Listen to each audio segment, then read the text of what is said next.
What is something shocking you found out about a friend or family member after they died? My mom didn't want me after I was born. She tried to give me away to my aunt, the only person she trusted with me. My grandfather told me that, the night after her funeral that morning. My aunt confirmed a few days later. My Uncle Jack was a quiet, mild-mannered man, with a good sense of humor. He looked like a slightly shorter, slightly slimmer Burl Ives. He was a successful psychiatrist, highly respected in his field.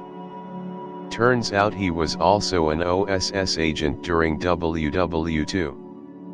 He never told anyone anything about what he did in the war. His two sons, an attorney and an army ranger, both asked him about it and he wouldn't tell them a word. Your Uncle Jack literally did the one job that nobody wanted, but we all needed. Fuck that terrifying job. Had a friend who was a Navy SEAL for 11 plus years. He never talked about any of it. He had a very mysterious injury from serving where his left arm became more paralyzed over time.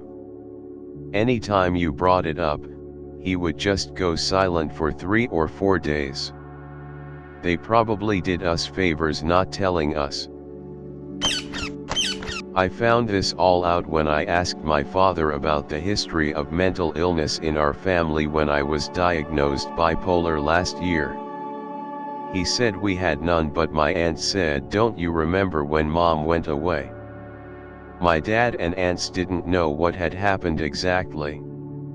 My oldest aunt, let's call her Mary, she would have been 12 or so then, remembers the most and said it started when Grandma had come home from work when they were making berry smoothies in a blender, and Grandma was convinced that it was my toddler uncle's brains in the blender, despite him sitting there in the kitchen with them, alive and well.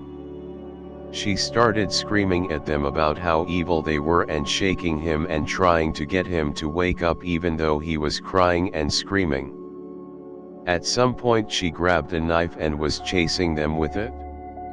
Mary somehow got all the little ones and went to a neighbor's a ways down the road, middle of the country, until their dad came home. Mary met him at the driveway and explained what happened, and he told her to stay at the neighbor's until he came back. They were there a few days when someone from the state came and got them. My dad and the 2 older girls were put in foster care and the 2 younger ones went to some family. Almost a year went by and then, one day, they were all brought back together and given back to Grandma, who they hadn't heard from the entire time, but their dad was just gone. Turns out after he put her away, he just moved away and left them all. She refused to talk about what happened and they all eventually found out through another family member. Another thing, she admitted nearly 20 years later, on her deathbed, she didn't die this time around but thought that she was, that my uncle, the toddler, was the result of an affair with her boss. As for my dad's father, when my dad was in his early 20s, he was working as a waiter a couple of towns over from where he had grown up, when his father walked in with his new family. He said he took their order, brought him their food, they paid the bill and left. He knew without a doubt it was his father. But he never acknowledged him, like he either didn't recognize him or he really just didn't want to. He thought he had called out to him at one point, but he was talking to his new son, who had the same name. My father is a JR and so was the new kid. He had just completely started over. My grandma and grandpa had 6 kids. Turns out, only my mom and one uncle belonged to grandpa. Grandma was having a long-term affair with some guy for years. No wonder Grandma was nervous all the time. She certainly carried a guilty burden. Ancestry DNA, blowing people's minds daily. One aunt is mentally unstable and was never told. One aunt is being very dramatic about it. The remaining aunt and uncle just decided that there's nothing to be done and nothing changes. My grandpa was their dad no matter what, even if he's not bio. The other guy was just a stranger. Grandma messed up, but she was a loving mom. My mom felt something was hinky since she was a teenager, so she wasn't surprised. She always insisted Grandma had a darker side. Her brother that actually was my grandpa's kid too, well, I don't know how he felt about it. He's since passed. We've actually made a lot of jokes about it, though. If you don't laugh, you cry. My grandpa had 10 kids, 5 with my grandma, and 5 with little grandma. He didn't divorce my grandma. He just had 2 wives. From what I hear, during World War II he couldn't get back to Hong Kong after the Japanese invaded, so he met some woman wherever he was, then decided she'd be his concubine or whatever. Ancestry DNA is how I found out my grandfather had an affair.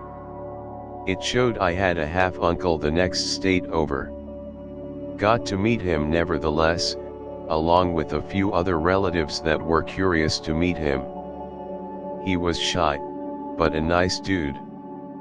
The majority of the family are not aware of his existence, and the few that we did tell that didn't meet him were not happy that we were talking to him, and both want us to stop talking to him and forget he existed.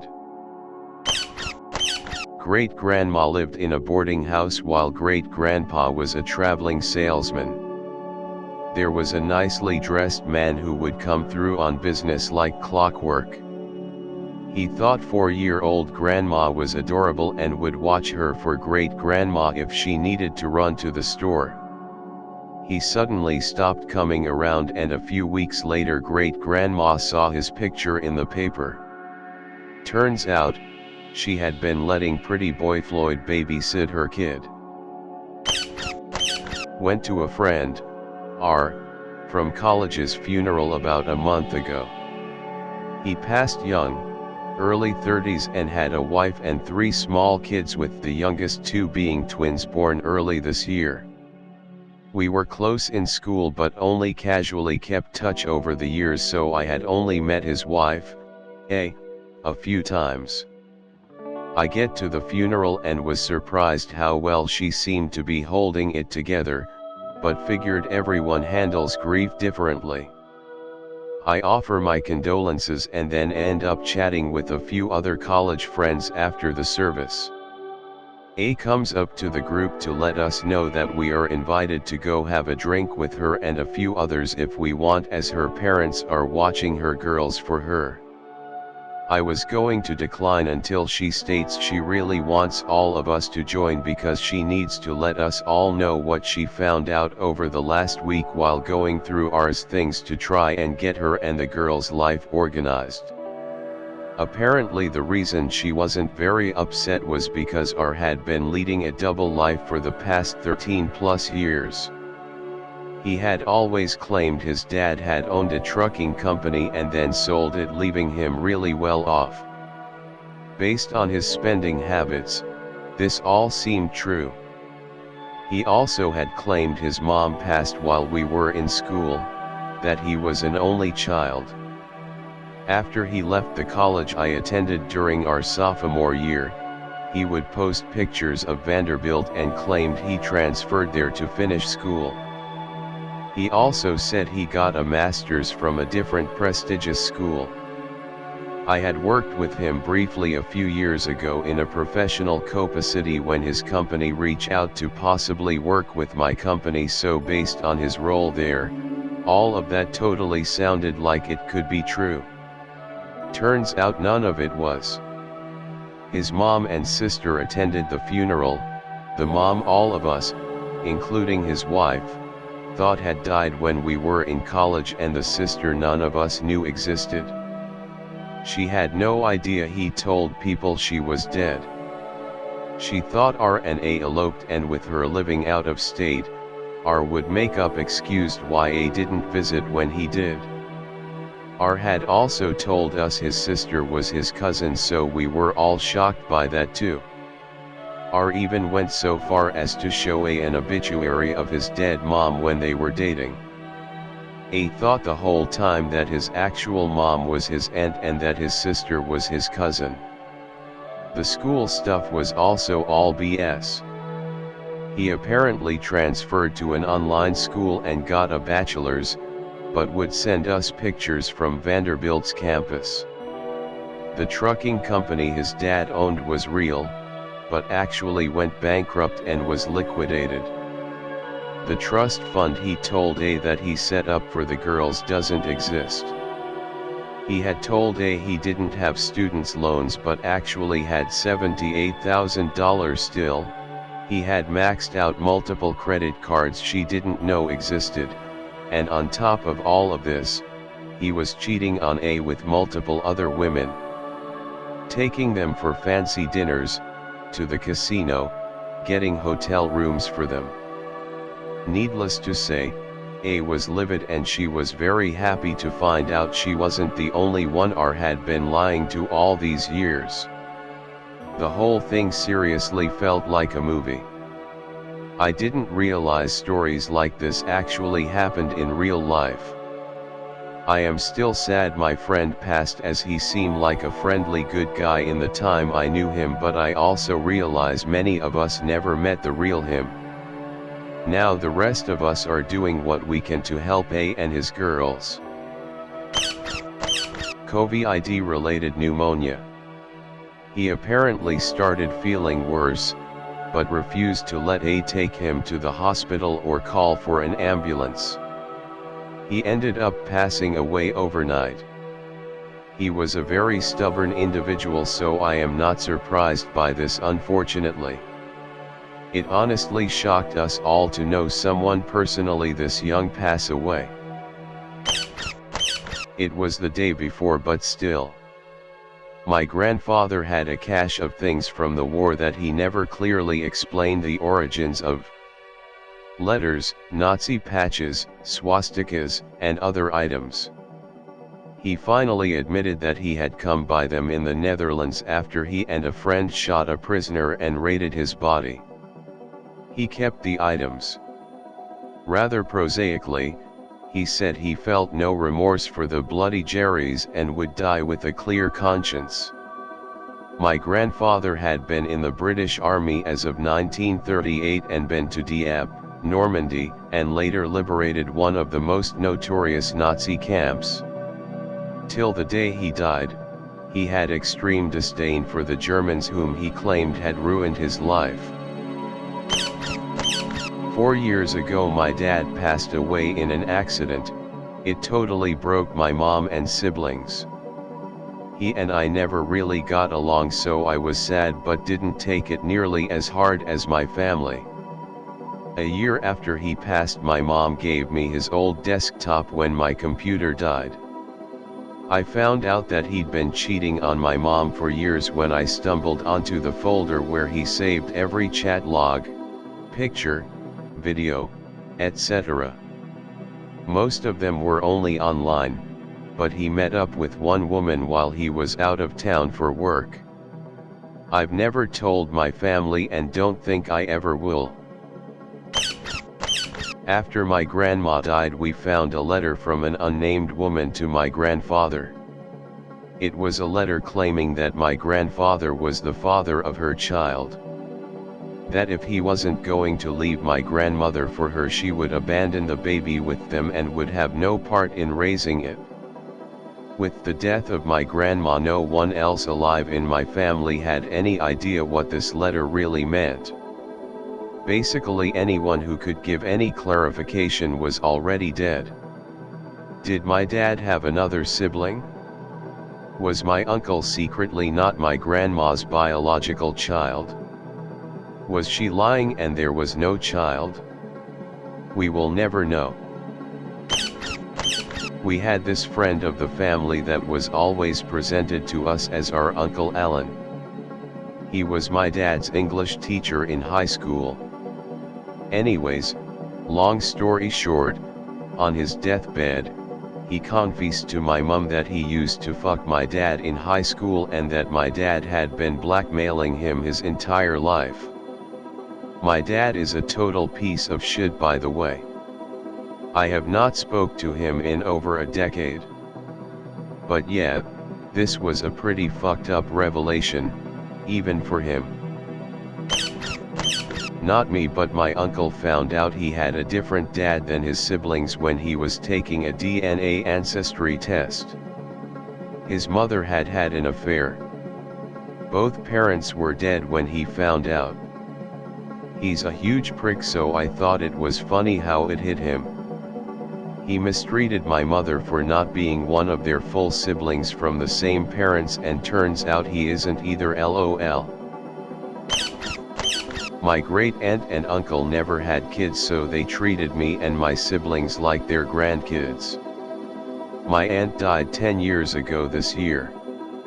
So I was looking up her grave site so I can visit, and saw a suggested link to a page about the grave of her child. I was very confused because I always just assumed they didn't want kids. Turns out they had a son who only lived to be a few months old. Made me sad to think that they did want kids and either couldn't or wouldn't after their son died. More of a funny one. One day, my grandpa thought he was having a heart attack. But being an old school hard ass, and a cop, he decided to sleep it off, hoping it would go away. He woke up the next morning, still having symptoms, and realizes, yep, heart attack, so he decides to drive himself to the hospital. Showing up to the hospital, he decides that he doesn't want to pay those damn prices, so he drives down the street to find something cheaper and walks back to the ER.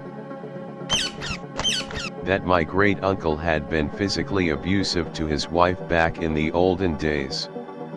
Super cheery guy. Used to tell me war stories at family reunions and was all laughs.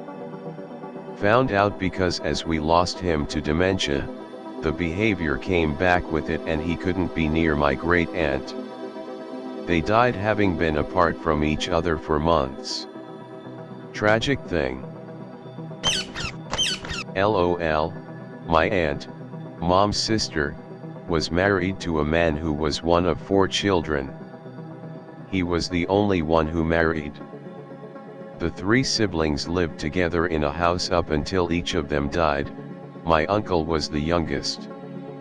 I just thought they decided marriage wasn't for them and lived their lives their way. I found out years after one of the aunts, Betty, passed away, that she had a 40-year-long affair with a married man. He wouldn't leave his wife and kids, and Betty wouldn't leave the guy. 40 years. I can't even begin to imagine. The affair only ended when the guy passed away. She was truly in love with him and hoped he'd eventually leave his wife. The whole thing is actually pretty sad. Betty was a good woman and deserved better than that. Same with my grandma.